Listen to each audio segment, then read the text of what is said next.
On today's episode of Hootworthy, I got to talk to Kayleigh, a 7th grader at GCA who runs a horse treats business and competes in horse eventing. We talked about why she started this horse treats business, how she got into horse eventing, how those two things go hand in hand with each other, and also a contest she won because of her horse treats business. Enjoy the show.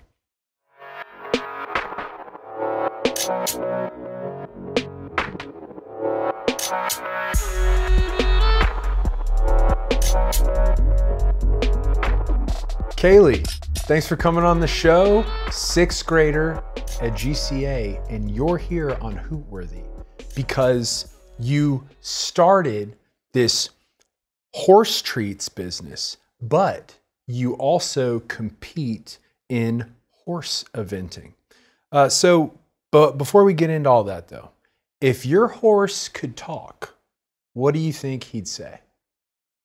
I mean, he loves his treats and he makes this treat face, so he would probably just be begging for treats constantly. You'd be like, treats, Kayleigh, treats, need some treats. Pretty much. What's your horse's name? His name is Bold. Bold, and he loves treats. Yeah. Do you know how old Bold is? He just turned 10 about 2 weeks ago. Okay, and how long have you had Bold? About 2 years now. 2 years now, cool. So can you tell us a little bit about how you even got started in horse eventing? I mean, this is a pretty unique thing. How did you get started in that? What motivated you? And then how did you even get into a horse treats business, running that? Where'd that idea come from? So, and which one came first? I mean, did the horse eventing come first and then the treats business? What happened? It was definitely eventing first. Okay. So I've loved horses since I was 3, and I started riding when I was about 4 or 5. But I started at another type of riding, which is hunter jumper, and I just got bored with that. So then we found this place that had lesson horses, so we tried it out, and it was eventing. And I loved it. I loved it so much. Yeah. And then about 4 years ago, there was a horse leaving our barn, and I seen other companies make treats, and I wanted to make him a goodbye treat, so I tried it out, and the first ones were terrible. Oh yeah? They were terrible. What were they made out of? What do you make your... So the cookie is molasses and flour, and then it's just regular royal icing for the frosting. Oh man, so I could eat them. Yeah, a lot of people do. Okay, so it's essentially, but your horse, it's intended for your horse, but actually humans can also eat them. Yeah. Cool, so you tried it out, your first ones were horrible. Did the horse spit it out or? No, they just did not look good. Okay. And so that got you into it like, hey, I'm gonna give this goodbye treat to my horse. And then you were like, actually, I wanna keep going with this. How did that? So some of my friends wanted to buy them after that, and I just kept trying to improve them. So now I have a bunch of different variations of treats, and I also am starting to make dog treats too. Oh, right on. So this kind of just came about sort of naturally, kind of organically. And I'm assuming, I mean, you enjoy the baking aspect of it too. You kind of you discovered that you really liked horse eventing, and you discovered you really like baking these treats. That's so neat. So what if you didn't know what horse eventing is, like me? Describe what it is. And as I understand it, there's these different phases. Can you describe what it is for us and kind of what each phase is? Yeah, so there's 3 different phases: dressage, show jumping, and cross country. And then dressage is just, you do it in an arena. There's 2 different sizes depending on what levels you're in. And you do dressage first, typically, and it's just in an arena, and there's a pattern you have to ride, and then the movements and the pattern gets longer and harder as you go up through the levels as they get higher. And like there's a panel of judges or something? Yep, so there's one or two judges per dressage arena, and then they have multiple going at a time so that they can get through it in the day. And are they like running like, is it like an obstacle course kind of thing, or is it more of just like the way the horse moves and the way the rider moves? Yeah, it's the way the horse and rider move together, and it's just a plain arena with nothing in it. Oh, I see. So y'all are just kind of like, just going for it. Look at me walking around like, okay, making sure you, wow, okay. So that's dressage, right? Okay.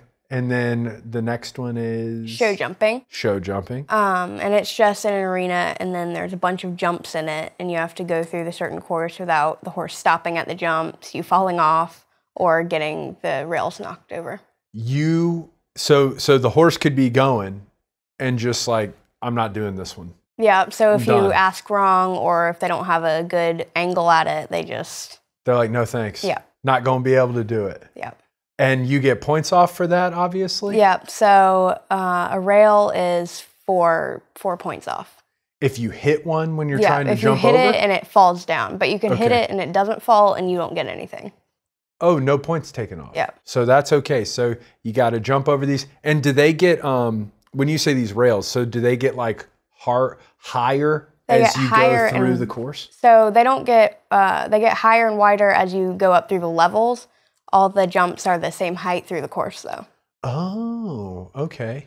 And what, and then the last one, you said there's one more. Cross country. Cross country, okay. That is my favorite my favorite phase. That's your favorite phase? Yeah. Okay. So it's a bunch of jumps in a big open field, and then they also have like ditches and water and banks, but these jumps are solid, So there's no like, this rail fell off. It's like, pretty much. I lost my knee, the horse's kneecap or whatever. You just go tumbling sort of thing. But certain jumps, they are making frangible, which just means they can fall over or they'll collapse when you hit them at a certain rate of speed. Oh, it'll fall over.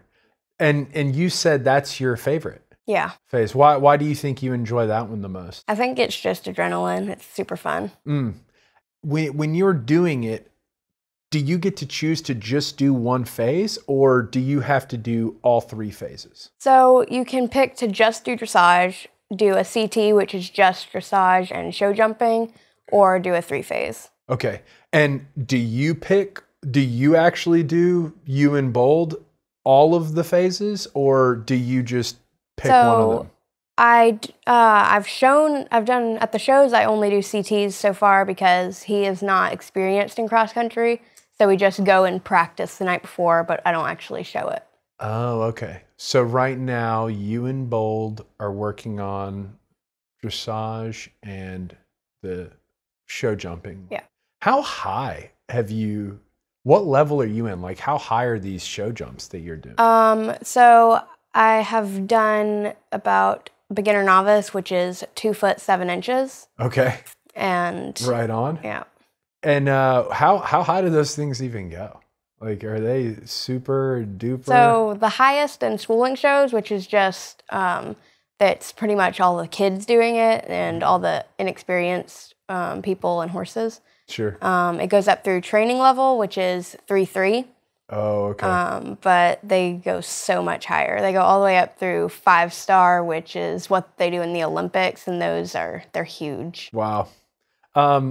So switching gears now, that's a little about the horse eventing. Tell me a little bit about this horse treats business. So you said that you got into it because just for fun, you wanted to give, a last goodbye to this horse that was leaving. So tell me, like, how did this thing actually turn into a business? Like, who are your customers? What different types of treats are you selling? How do you actually get these treats to your customer, that sort of thing? So once they started looking better, we created a little website and an Instagram page. Okay. And then my friends would buy them, and then I'd take them to horse shows, and people there would buy them too. Okay. And then I would, you can email through the email address to order what you wanted. Or you can message on the Instagram page too. Yeah. When you go to your shows, do you set up like a booth or something? Do you go around in like a little wagon? How how do people know, like, oh, Kayleigh, she's got the horse treats for us? So I set them up in a wagon, and then I'll wheel them around and ask if people want to buy treats. Nice. Are they into it? Yeah, a lot of them are. Yeah? How long have you been doing this? About 4 years, I think. 4 years? And have you seen like a lot of growth since you started doing this to now, in terms of like on your website or it shows? Like, what do you think does better when you're at the shows or your website? Definitely at shows. Okay. Because people, they want to buy like good treats for their horses after they've been good at the shows. Sure. And I think that the treats they've gotten so much better, and I've started doing multiple kinds. Like I make my own sugar cubes and I make them into little shapes like hearts or stars. Cool. And what sort of do you ever like just watch? Is that part of the fun? Like watch the horses eat your treats and like their reactions and stuff? Yeah, I like watching Bold eat treats because he always asks for more and he always gives me his treat face. What is his treat face? He just tilts his head to the right in a ridiculous angle. Okay. And then he sticks his nose out and tries to reach you. Well, do you have video evidence of this treat face? If not, I wish I could see it. I want to see this. I don't know if I have videos of him, but he's ridiculous. We got to get that. That's the thing that's going to get you some viral views on your Instagram page, and then you can use that to sell your horse treats.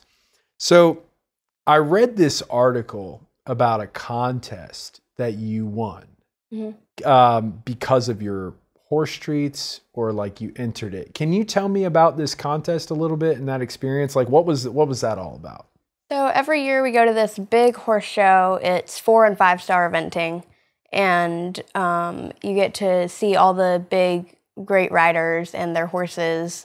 It's doing all 3 phases. You can see that. It's called the Land Rover Kentucky 3-day event. It's in Lexington, and they call it the best weekend all year, and I do agree with that. Yeah, best weekend all year. And so they had this contest on Instagram where you could enter to win a nice halter, and you got to meet the rider and her horse. And you can always meet the riders there because they have autograph signings at certain vendors, but you never get to meet the horses because they just protect them in the back of the horse park because they're just so nice that you can't go up to them. Right. So we won because you put a comment down and why you should win, and we did about my horse treats, and I made her some horse treats, and she loved them. Nice.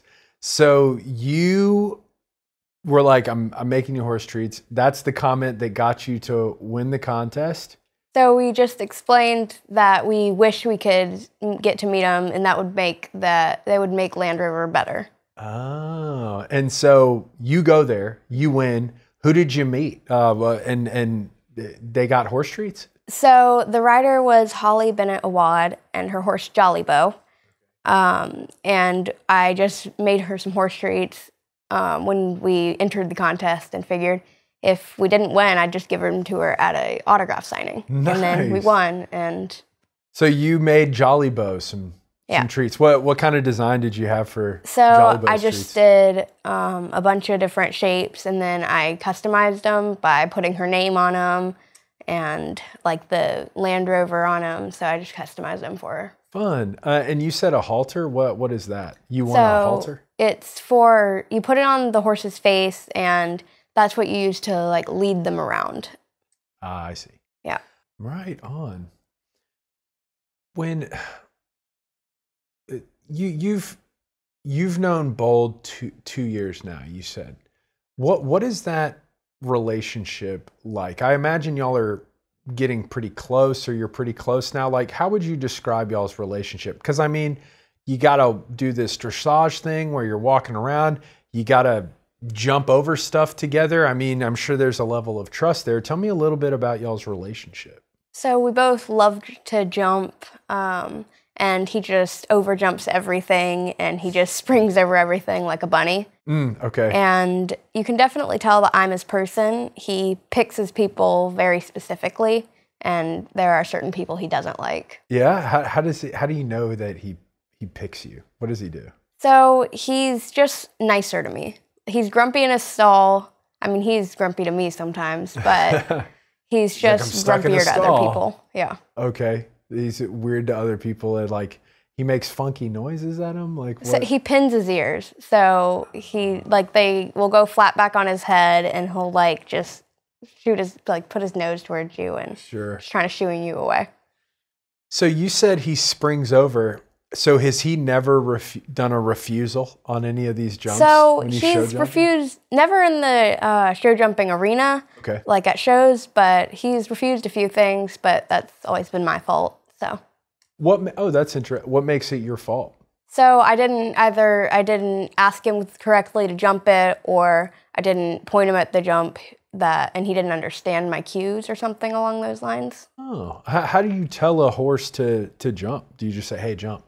Like what? How do you do that? So it depends on the horse, because certain ones respond differently to certain cues. Okay. So you just have to kind of, like, you can't be too forward in your shoulders, otherwise either they'll stop because you're getting ahead of yourself, or you just have to kind of sit back and then you got to kick them or squeeze them. Or I carry a crop. He does better with one. So what's a crop? So it's like what they use when they, like the things that they hit the horses with in racing, like race horses. Oh, okay, so it's not like a whip. It's called a crop. So they have different kinds. So the short one is called a crop, but then they have longer ones that are called dressage whips, and you use them in dressage. Oh, wow. So we're really getting into the nitty-gritty of that stuff. So what's a memorable, I mean, it sounds like you've been doing this for a while, but what's a memorable or even a funny experience from horse eventing or even running this treats business that you've had? So at my most recent show, like I said, he reared up in dressage, and that honestly, it was hilarious because after he finally landed, I could not help but laugh. It was so funny. You laughed there. Yeah. You couldn't break your composure. Yeah. Did you get like a side eye at the judges or anyone? Like what was their response? So you get this test, like you get this paper after your dressage test, and they score you on all the different movements. And the only comment for the part where I was supposed to be walking was rear and spin. So there's really no recovering after that. I mean, my score wasn't as bad as I thought it would be, but it was not great. So wait, you finished even after he does that rear? Yeah. You keep going? Yeah, he did not want to walk. So then once we started trotting and cantering, he was perfect there, but we couldn't walk. Okay, yeah, so you got the rear. So it's kind of like, wow, yeah. So you were like, well, let's keep going. Yeah. It wasn't just like a let's leave thing. Yeah, that's pretty rough. So what do you enjoy, Kayleigh, about being a student at GCA? It's very convenient for horse shows because I can just I can skip a class and then go back and watch it if we have to leave on Fridays for horse shows. And it's just very helpful for that. Yeah, it's right on, the flexibility GCA offers. So thanks again for representing GCA so well and coming on the show, hearing your story. Kayleigh, congrats on winning that contest. How cool is that for your treats business and this horse eventing thing? Hey, we can't wait to see if you start moving, growing up, going to different competitions. But before you leave, you have any shout outs you want to give? All my teachers are great. I want to thank my mom for supporting me. And this is ridiculous, but my horse bowled because I couldn't do it without him. Of course, that's not ridiculous. It's Bull. You're riding him, right? He's the guy. I mean, besides the whole rearing thing, he's doing a good job, you know. But awesome work, Kayleigh. Stay Hootworthy, and we'll catch you next time in a horse event.